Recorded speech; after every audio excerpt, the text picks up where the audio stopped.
Letters to the Sky. The scent of honeysuckle and dust always reminded Alara of her father. It clung to the worn leather of his gardening gloves, to the pages of his well-loved astronomy books, and to the gentle, sun-warmed linen of his shirts. Now, 3 years after he had become a star himself, the scent was a ghost, powerful enough to bring a lump to her throat and a prickle to her eyes whenever a breeze carried it through the cottage window. Alara was 10, and grief had carved a hollow space within her that nothing seemed able to fill entirely. Her mother, bless her steadfast heart, tried. She would bake Alara's favorite apple tarts, read her adventure stories by the flickering hearth, and ruffle her hair with a smile that never quite reached her eyes. But Alara's truest comfort lay in the small, clandestine ritual she performed each evening. Perched on the sill of her bedroom window, as the twilight bled into an inky expanse studded with the very stars her father had loved, Alara would uncork a small, clear glass bottle. Inside lay a tightly rolled scroll of parchment, tied with a thin, sky-blue ribbon. Each scroll was a letter, penned in her neat, looping script, addressed simply, to Papa, among the stars. The letters weren't grand pronouncements or desperate pleas. They were chronicles of her days, small observations, triumphs, and worries. Dear Papa, she had written last week, Mrs. Gable's cat, Mittens, finally caught the mischievous mouse that had been stealing her cheese. She says it was all thanks to my advice about leaving a trail of crumbs away from the pantry. I think you would have been proud of my strategy. Papa, I saw a shooting star tonight. It was so fast, like a silver tear across the dark cloth of the sky. I wondered if it was you, winking at me. The old oak tree by the stream shed its first leaves today. They were bright crimson, like tiny flames. It made me think of your stories about the autumn sprites. After writing, she would roll the letter, tie it with the ribbon, slip it into the bottle, and, with a whispered wish, release it into the night. The wind, her silent confidant, would catch the bottle, carrying it higher and higher until it vanished, a glimmering speck swallowed by the vast, indifferent heavens.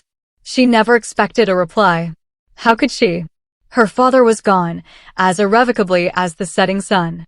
Yet, the act of sending, of sharing, eased the ache just a little.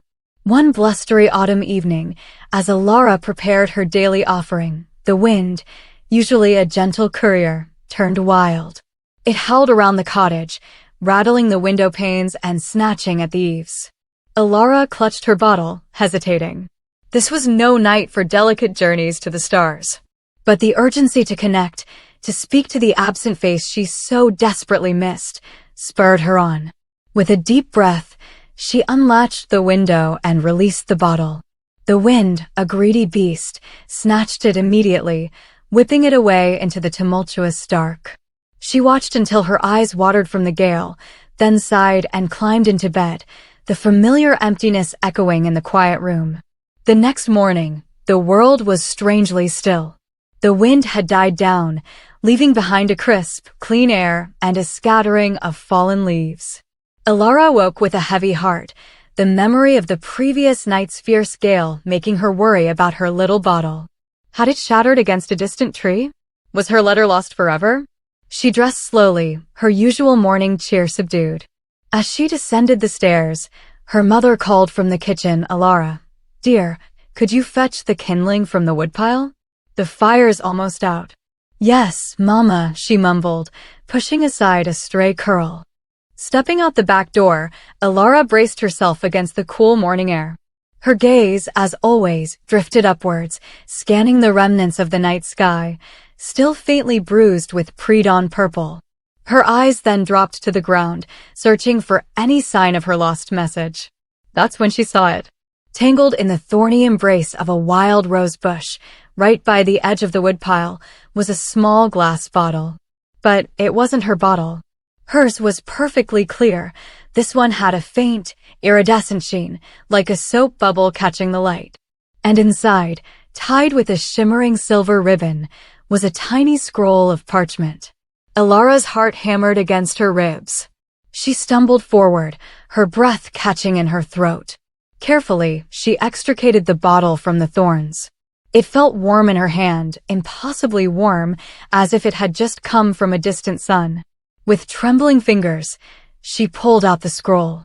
The parchment felt ancient, soft as a moth's wing, and it hummed with a faint, almost inaudible vibration.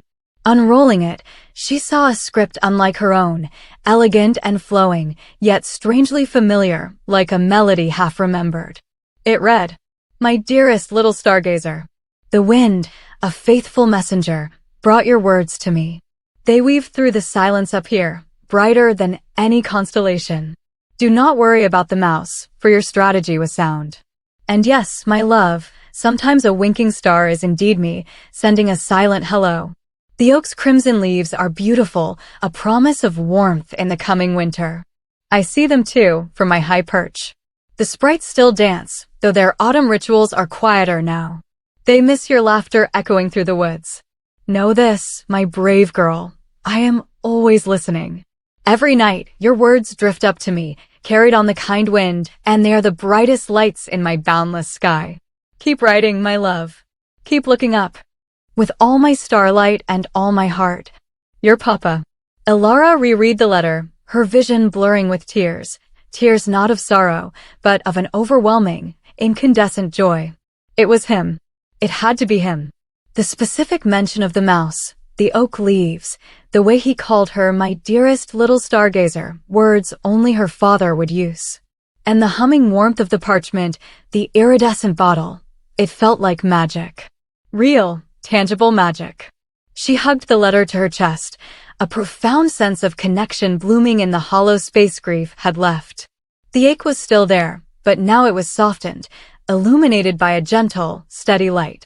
From that day on, Elara's nightly ritual took on a new, thrilling dimension.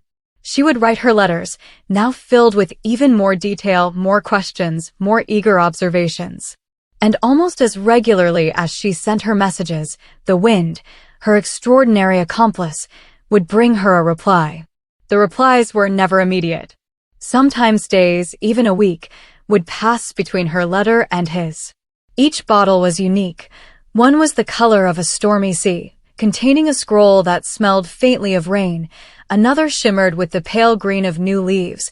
One still, on a particularly cold winter's night, was frosted over, and the parchment inside felt as cool and smooth as polished ice.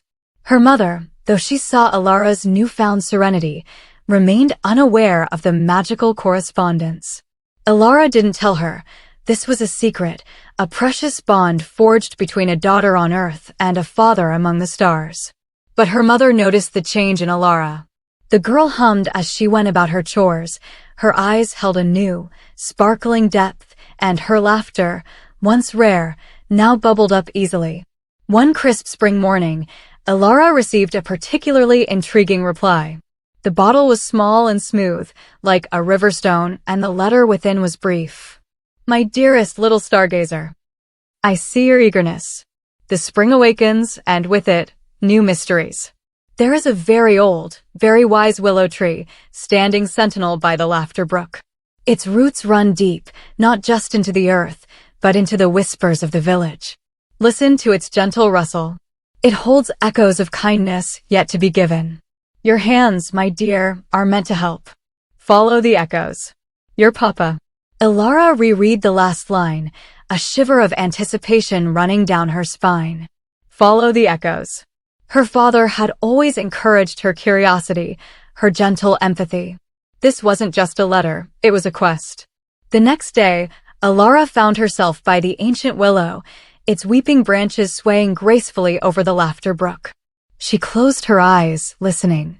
At first, there was only the gentle murmur of the stream and the whisper of leaves, a familiar lullaby. But then, beneath the natural sounds, she perceived something new, a faint, persistent clinking sound, like delicate glass, carried on the breeze from the direction of the village square. It was interspersed with what felt like a brittle sigh, a fragile, almost sorrowful echo. She found old Mrs. Higgins, the village's beloved lamplighter, sitting on a bench, her usually bright face clouded with worry. Around her lay several ornate glass lantern shades, some with visible cracks, others merely dull with accumulated grime. The clinking sound Alara had heard was Mrs. Higgins gently tapping two cracked pieces together, a gesture of quiet despair. "Good morning, Mrs. Higgins," Alara greeted, her voice soft. "Your lanterns always bring such warmth to our evenings. But today they seem a little broken-hearted." Mrs. Higgins looked up, a sad smile touching her lips. "Ah, Alara, my dear. You have a poet's way with words. Broken-hearted indeed. It's the spring winds, you see. Fiercer than usual this year. They've knocked down half my lantern shades. And the glass, so delicate, it's shattered in places. I've tried to mend them, but my old eyes can't quite manage the precision needed, and new ones are hard to come by in these parts." She sighed, running a gnarled finger over a particularly intricate crack in a crimson shade. "The evenings will be dark soon, and I fear the village will miss their guiding lights." Alara thought of her father's letter, of her hands being meant to help. "Mrs. Higgins," she began, her eyes sparkling with an idea. "My father always said I had a steady hand and a keen eye for small details. Perhaps I could help you mend them? My mother taught me how to work with intricate patterns, and I've often helped her with her embroidery, which requires great precision." Mrs. Higgins looked doubtful. "A child? My dear, this is very delicate work. These lanterns are old, some passed down through generations of lamplighters. Please," Alara insisted gently, "let me try with just one. If I cannot, then at least we've tried. But if I can, think of how many guiding lights we could save." Reluctantly, Mrs. Higgins handed Alara a small, cracked amber shade. Alara carefully studied the fracture, remembering how her father would fix his intricate clockwork, patiently piecing together tiny gears. She fetched some clear resin and a fine brush from her mother's mending basket. With meticulous care, she applied the resin along the crack, holding the pieces together, her breath held, until it dried, almost invisible. The amber shade, once broken, now glowed with a renewed, though slightly imperfect, warmth. Mrs. Higgins gasped, her eyes wide with surprise and gratitude. "Alara, it's wonderful. You've truly brought it back to life." Working together over the next few days, with Mrs. Higgins guiding her and Alara's nimble fingers and sharp vision, they managed to mend most of the damaged lantern shades. The brittle sigh Alara had heard in the willow's echoes gradually transformed into a quiet, contented hum, like the gentle glow of a restored lantern. As they worked, Alara noticed a different echo, a faint, rhythmic squeaking sound, coming from the old watermill by the stream, accompanied by what felt like a deep, rumbling frustration. This was new. Once the lanterns were safely mended and awaiting their nightly ascent, Alara made her way to the watermill. Old Silas, the mill owner, was standing by the massive water wheel, his brow furrowed in concentration, but also in clear agitation. He held a large wrench, but his movements seemed hesitant, unsure. The squeaking sound was painfully audible now, the giant wooden wheel shuddering with each rotation. "Good morning, Master Silas," Alara called out, her voice barely audible over the groaning machinery. "Your mill sounds like it's singing a very sorrowful song today."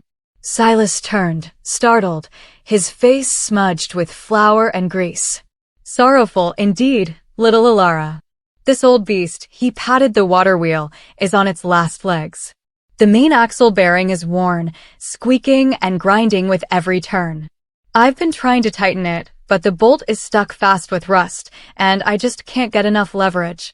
If I don't fix it soon, the mill will stop entirely. And then no more flour for the village, no more bread, no more life." He wiped his brow with a weary hand, leaving a fresh streak of grime.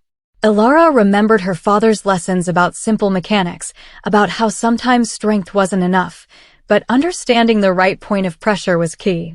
"Master Silas," she offered, "my father taught me that sometimes a little oil and a clever angle can do more than brute force. Perhaps if we apply some of your fine oil to the bolt, and then I try to help you brace the wrench from a different angle, we might have more success." Silas scoffed gently. A slip of a girl and an old man's rusty wrench against a stubborn bolt? What good would that do? But he saw the earnestness in her eyes, the echo of her father's sensible practicality. "Still, it can't hurt, I suppose." There's not much else to lose. He liberally applied oil to the rusted bolt, and Alara, positioning herself low to the ground, braced the end of the wrench with her small but determined hands, holding it steady while Silas applied his full strength from above. With a mighty groan from the metal and a final, ear-splitting squeak, the bolt finally, miraculously, turned. Silas let out a triumphant roar, a sound of pure relief, as the water wheel began to turn smoothly, quietly, its groaning replaced by a steady, rhythmic hum. By the stars, Alara. You did it. It was your steady brace, your cleverness. You truly saved the mill. He hoisted her onto his shoulders in a flour-dusted hug, spinning her around. The rumbling frustration in the willow's echo transformed into a steady, contented rhythm, like the turning of a well-oiled wheel. Feeling a deep satisfaction, Alara then noticed another echo, fainter still, coming from the eastern edge of the village, near the newly blooming meadows. It felt like a muted, almost hushed sadness, a beauty unseen. She followed the whisper to a small, neglected patch of land bordering the vibrant spring meadows. Here, the soil was dry and cracked, contrasting sharply with the lush growth around it. Young Lily, usually so full of youthful energy, was sitting forlornly amongst the weeds, a single, wilting daffodil in her hand. "Lily?" Alara asked, her voice carrying across the quiet space. "Why the long face?" "Spring is here, and the meadows are bursting with color." Lily looked up, her eyes downcast. "I know," she murmured, "but grandfather always said this little patch was meant for a special spring garden, full of the rarest wildflowers. He even drew me a map of where each one should go. He said it would bring joy to everyone who passed by. But since he passed last winter, I don't know where to start. The weeds are too thick, the soil is too hard, and I don't know the first thing about planting all these flowers from his notes." She gestured to a faded drawing she clutched in her other hand. "It feels impossible, Alara. I just want to make him proud, to bring his vision to life, but I can't." The wilting daffodil seemed to mirror her own muted sadness. Alara knelt beside her, studying the faded map and the neglected patch. Her father, an avid gardener, had taught her so much about soil and seasons. "Lily," she said, her voice full of quiet conviction, "your grandfather had a wonderful dream.